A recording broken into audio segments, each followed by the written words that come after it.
திருச்சி மாவட்டத்தில் அமைந்துள்ள வெள்ளூர் என்ற நகரம் மிகவும் புனிதமான ஆன்மீக வரலாற்றை சுமந்து நிற்கிறது. இங்கு எழுந்தருளியுள்ள திருக்காமேஸ்வரர் ஆலயம் சுமார் 1600 ஆண்டுகள் பழமையானது.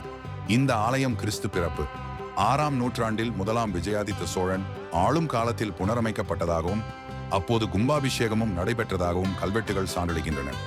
இவ்விடத்தில் அருள் பாலிக்கும் இறைவன் திருக்காமேஸ்வரர் என்றும் அவரின் பரம பாவை சிவகாம சுந்தரி என்றும் அழைக்கப்படுகிறார்கள். இந்த திருத்தலத்துடன் மிக முக்கியமான புராணம் ஒன்று தொடர்பு பட்டுள்ளது. தட்சனின் யாகத்திற்கு செல்ல வேண்டாம் என்ற ஈசனின் கட்டளையை தவிர்த்து தாட்சாயணி அங்கு சென்றார். அந்த நிகழ்வில் அவளுக்கு ஏற்பட்டது பெரும் அவமானமே. இந்த செயலால் மனம் புண்பட்ட சிவபெருமான் தன்னை புறக்கணித்த தாட்சாயணிக்கு சாபம் வழங்கினார். அந்த சாபத்தின் விளைவாக அவள் பூமியில் பர்வதராஜனின் புதல்வியாக பிறந்து இயற்கையான காலச்சூழலில் மீண்டும் கைலாயத்தை அடைய வேண்டும் என ஈசன் அருளினார். பின்னர் பார்வதி என்ற பெயருடன் பிறந்து கைலாய மலையில் வீற்றிருக்கும் சிவபெருமானை நோக்கி தவம் புரியத் தொடங்கினாள். அப்போது சிவபெருமான் பார்வதியை விட்டு பிரிந்து தியானத்தில் ஆழ்ந்திருந்தார்.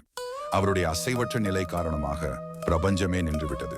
இதனால் பிரம்மா, விஷ்ணு மற்றும் தேவர்கள் பார்வதி மற்றும் சிவனை ஒன்றிணைக்க திட்டமிட்டனர். அவர்களது முயற்சியில் மன்மதனிடம் காமபானம் ஏவ வேண்டும் என கேட்டனர். மனமில்லாமலே மண்ணில் மாயையும் மரணமும் ஏற்படுத்தும் இந்த பணியை ஏற்ற மன்மதன் ஒரு புன்னை மரத்தின் நிழலில் இருந்து காமபானத்தை விட்டார்.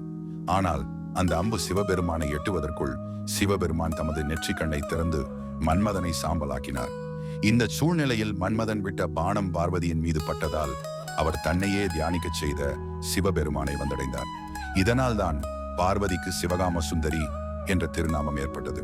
இறைவனும் இதனால் காமேஸ்வரர் என அழைக்கப்பட்டார். தனது கணவனை இழந்த ரதிதேவி மனம் உரிந்து தவம் செய்து மன்மதனுக்கு பிறவி அருள வேண்டும் என ஈசனை வேண்டினாள். ஈசனும் கருணை கொண்டு மன்மதனுக்கு மீண்டும் உயிர் கொடுத்து ரதியின் கண்களுக்கு மட்டும் தெரியும் வகையில் அருளினார். மேலும் இருவரும் வெள்ளூரில் உள்ள இத்தலத்திற்கு வந்து திருக்காமேஸ்வரரை வழிபட்ட போது ஈசன் மகிழ்ச்சி அடைந்து மன்மதனுக்கு பழைய உடலை வழங்கியதாக தல புராணம் கூறுகிறது. தேவர்கள் அமிர்தத்தை பெற பார்க்கடலை கடைந்த போது விஷ்ணு மோகினி வடிவம் எடுத்து அதை வழங்கினார். மோகினியின் அழகு மீது மயங்கி சிவபெருமானும் அவரை மோகித்து ஐயப்பன் பிறந்தார். இந்த செய்தியை அறிந்த மகாலட்சுமி கோபத்தில் வைகுண்டத்தை விட்டு விலகி பூமிக்கு வந்தாள். இங்கு வில்வாரண்யம் எனப்படும் வெள்ளூரில் சிவபெருமானை நோக்கி பல யுகங்கள் தவம் செய்தாள். ஆனால் ஈசன் காட்சி தரவில்லை. பின்னர் மகாலட்சுமி தன்னை ஒரு வில்வ மரமாக மாற்றிக்கொண்டு அந்த மரத்திலிருந்து விழும் இலைகளை சிவலிங்கத்தின் மேல் மழையாக பொழிந்து அற்புதமான பூஜை செய்தாள்.